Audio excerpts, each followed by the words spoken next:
Setiap hari aku harus mikir gimana caranya warung makan bisa tetap jalan, uang makin menipis, pelanggan makin dikit. Aku harus cari cara biar tetap bisa jualan. Tapi, apa ini jalan yang benar?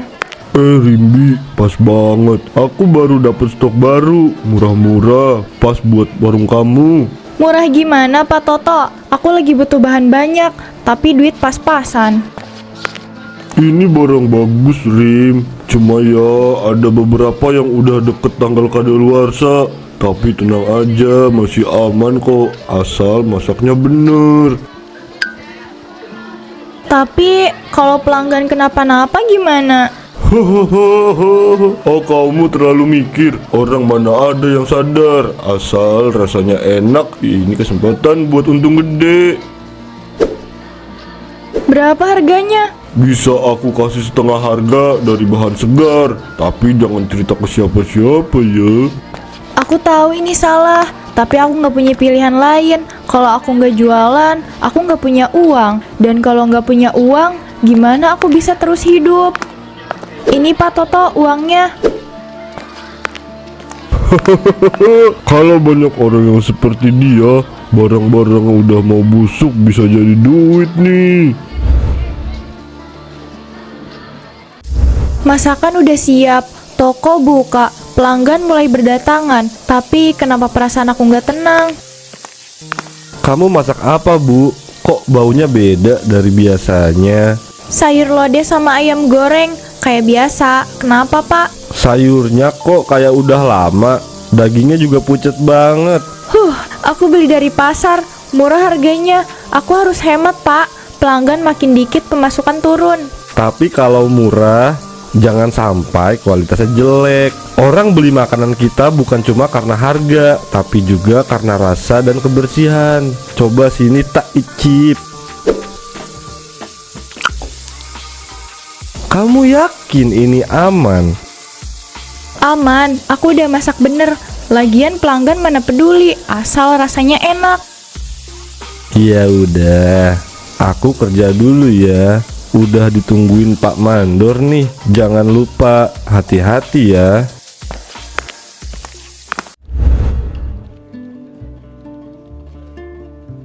Aku gak pernah nyangka, cuma gara-gara seporsi makanan, hidup seseorang bisa berubah drastis. Halo Juleha adikku, ada apa? Bang, tadi aku makan di warung Bu Rimbi, tapi makanannya kayak aneh gitu, rasanya beda. Hahaha, ya mungkin bumbu baru, atau kamu lagi gak enak badan. Enggak bang, perut aku mulai sakit banget. Aduh, sakit. Awalnya aku kira itu cuma sakit biasa, tapi beberapa menit kemudian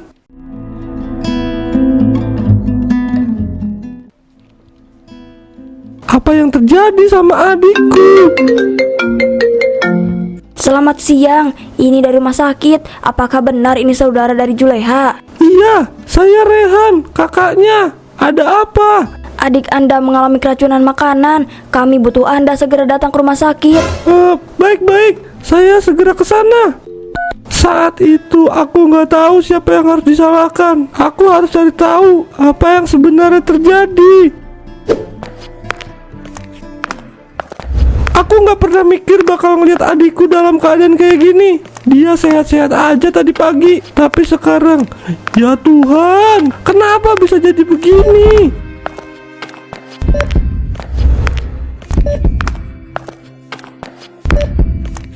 Leha, kenapa kamu? Ini kenapa? Kamu ini sakit apa? Bang, perut aku sakit banget, kayak diremas-remas. Kapan mulai sakitnya? Kamu makan apa tadi? Ada yang aneh sama makanannya? Tadi aku makan di warung Bu Rimbi. Aku lapar banget bang. Terus aku beli nasi sama ayam goreng di sana. Tapi makanannya kayak beda. Aduh bang, sakit bang. Leha, tahan Leha. Aku panggil dokter. Anda keluarga pasien? Iya dok, saya kakaknya. Gimana kondisi adik saya? Kondisinya sudah mulai stabil, tapi dia mengalami keracunan makanan. Kami sudah melakukan tindakan untuk mengeluarkan racunnya dari tubuhnya, tapi kami perlu tahu makanan apa yang terakhir dia konsumsi. Dia bilang dia makan di warung Burimbi. Warung Burimbi, kenapa makanan di sana bisa bikin Leha keracunan? Aku harus cari tahu. Aku kenal Rimbi dari lama. Dia orangnya baik, kerja keras. Tapi akhir-akhir ini banyak yang ngomong kalau makanan di warungnya agak seger. Aku nggak bisa diem aja. Rimbi, dari pasar ya? Iya Mina, beli stok buat warung. Kenapa? Aku mau ngomong sesuatu soal warung kamu. Ada apa? Warung aku kenapa? Aku dengar dari beberapa pelanggan makanan di warung kamu agak beda. Kayaknya nggak seger gitu. Mina, kamu dengar dari siapa? Mungkin mereka cuma nggak cocok sama masakan aku. Aku cuma khawatir, kamu kan tahu sendiri kalau makanan gak seger bisa bahaya, apalagi kalau sampai ada yang sakit. Mina, aku udah masak bertahun-tahun. Aku tahu apa yang aku lakuin. Lagian semua masakan aku aman, gak ada masalah. Iya deh. Aku gak tahu kenapa Rimbi kayak nutupin sesuatu, tapi aku harap aku salah. Aku butuh lebih banyak bahan makanan. Warung aku harus tetap jalan. Aku nggak peduli dari mana asalnya. Yang penting aku tetap bisa jualan. Ibu Rimbi datang lagi. Mau stok lebih banyak ya? Iya Pak, aku butuh banyak barang. Yang kemarin laris banget. Nih, aku ada bumbu-bumbu tambahan. Tapi ya tanggalnya udah lewat dikit. Cuma sehari 2 hari aja, masih aman kok.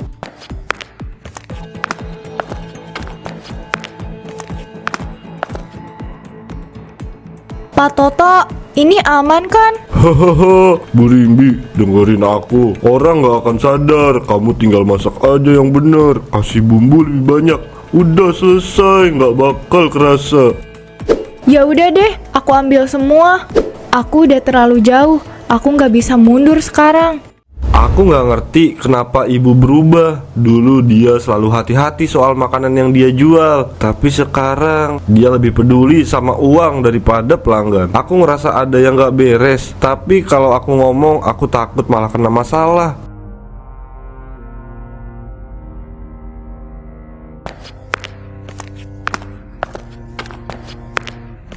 Bu, kamu nggak takut kalau pelanggan sadar makanan kita beda dari biasanya? Ah, mereka nggak bakal tahu. Yang penting warung kita rame kan? Tapi Bu, aku ngerasa ada yang nggak beres. Beberapa hari ini banyak yang ngomong makanan kita agak beda rasanya. Bahkan kemarin ada pelanggan yang ngeluh perutnya mules habis makan di sini. Pak, kamu terlalu banyak mikir. Semua baik-baik aja. Orang-orang gitu cuma terlalu sensitif. Lagian kita tetap laku kan? Tapi kalau beneran ada yang sakit gara-gara makanan kita bisa kena masalah. Polisi bisa turun tangan. Halah, dengerin aku. Aku butuh duit buat hidup, buat bayar sewa. Kalau aku terlalu pilih-pilih bahan makanan, warung ini bisa bangkrut. Aku nggak mau. Mbak Rimbi, saya mau beli makanan buat keluarga. Lagi males masak di rumah. Wah, cocok banget Mbak. Mau beli apa aja? Ayam goreng 4, sayur asem 2 porsi, sama rendang ya, buat suami dan anak-anak di rumah. Mbak Rita, kamu yakin gak masak sendiri? Kan lebih aman. Aduh Mas Dudung, lagi mager banget masak. Warung Mbak Rimbi kan enak. Aku cuma bisa diam, tapi firasatku gak enak. Aku takut sesuatu bakal terjadi. Aduh, aku cuma makan seperti biasa. Tapi kenapa perut aku sakit banget? Aku gak pernah ngerasain sesakit ini. Aku pulang. Loh, kamu kenapa sayang? Sayang, kamu kenapa? Perut aku sakit banget, kayak dipelintir. Aduh, Mas sakit banget. Kamu makan apa tadi? Tadi aku beli nasi bungkus dari warung Mbak Rimbi. Perutku langsung mules. Halo, tolong, istri saya sakit perut parah. Dia hamil juga, bisa kirim ambulans secepatnya. Aku gak tahu apa yang terjadi, tapi aku takut sesuatu terjadi pada istriku dan bayinya. Aku gak bisa diem aja. Juleha sakit. Sekarang wanita hamil bernama Burita juga sakit. Ini bukan kebetulan. Ini pasti direncanakan. Aku harus lakukan sesuatu. Jadi kamu curiga makanan di warung Rimbi yang bikin adik kamu sakit? Ini laporan medis. Juleha dan Rita dua-duanya habis makan di warung itu. Tapi ini masih dugaan. Kami butuh bukti lebih kuat sebelum bisa bertindak. Pak, kalau ini cuma satu orang yang sakit mungkin kebetulan. Tapi ini udah dua. Jangan tunggu sampai ada banyak korban lain. Baiklah, kami bakal selidiki. Tapi kalau kamu bisa cari bukti lebih kuat, itu bakal mempercepat penyelidikan. Aku gak akan tinggal diam. Aku harus ungkap ini sampai tuntas. Aku tahu ini salah, tapi dia sahabatku. Aku gak tega. Tapi di sisi lain, aku juga gak bisa diem aja kalau ada orang yang jadi korban. Aku gak bisa lihat orang-orang menderita cuma karena keputusan buruk yang dia buat. Rimbi, kenapa kamu sampai kayak gini? Kamu gak pernah kayak gini sebelumnya. Kamu selalu hati-hati, selalu mikirin orang. Kenapa sekarang pilih jalan yang salah? Sepertinya aku harus menempuh jalan ini. Di berita ini ada kontak yang bisa dihubungi jika seseorang tahu kebenaran tentang warteg Rimbi. Aku bisa hubungi nomornya.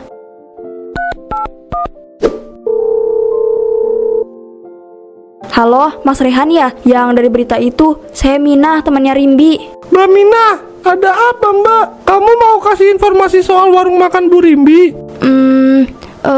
Iya, saya tahu sesuatu. Saya tahu dari mana dia dapat bahan makanannya. Saya tahu siapa yang jual ke dia. Mbak Mina, ini penting banget. Bisa kita ketemu? Aku perlu semua informasi yang kamu punya. Baik Mas, kita ketemu di taman kota. Tapi tolong jangan kasih tahu Rimbi kalau saya yang bicara. Aku gak bisa diem. Kalau aku tetap tutup mulut, bakal ada lebih banyak korban. Aku harus lakuin ini, walaupun itu artinya aku harus mengkhianati sahabatku.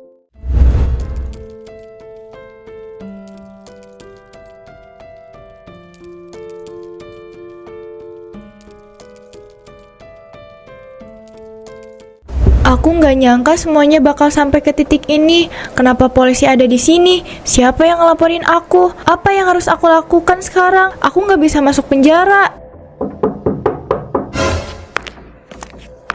Ibu Rimbi, kami dari kepolisian. Kami punya surat penggeledahan. Ada laporan bahwa makanan di warung ini mengandung bahan berbahaya. Kami harus memeriksa tempat ini. Pak, pasti ada kesalahpahaman. Makanan saya aman. Ini semua cuma masalah kecil. Saya nggak tahu kenapa bisa gini. Pak, istri saya nggak tahu apa-apa. Ini pasti ada kesalahan.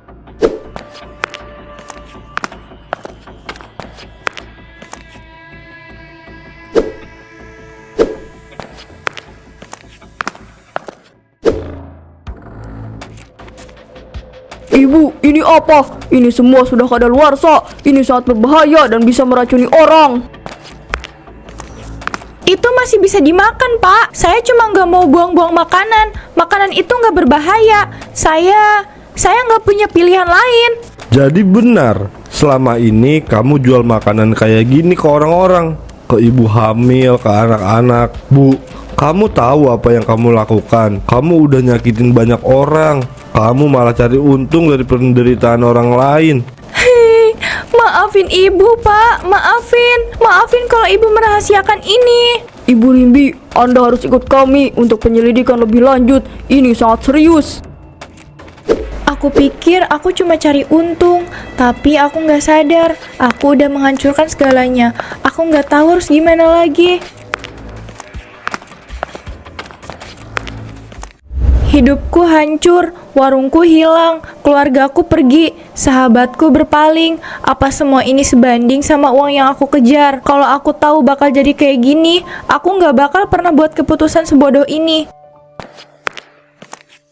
Ibu Rimbi, ada yang mau ketemu. Pak, maafin aku. Aku nggak pernah maksud buat nyakitin siapapun. Aku cuma pengen kita hidup lebih baik. Aku nggak bisa lihat kita menderita lagi. Maafin kamu. Kamu tahu berapa orang yang sakit gara-gara makanan yang kamu buat. Kamu tahu gimana rasanya dengar orang-orang muntah-muntah karena makanan yang kamu jual. Orang-orang di kampung pada ngejelekin aku. Kamu nggak ngerti betapa sakitnya hati aku. Aku cuma pengen kita nggak susah lagi. Aku janji ini semua bakal selesai. Tapi aku nggak tahu semuanya bakal kayak gini. Aku udah mutusin, Bu. Aku bawa anak-anak pergi. Kita nggak bisa kayak dulu lagi. Aku nggak bisa terus-terusan hidup dengan rasa khawatir kayak gini. Jangan, Pak. Jangan. Jangan, Pak.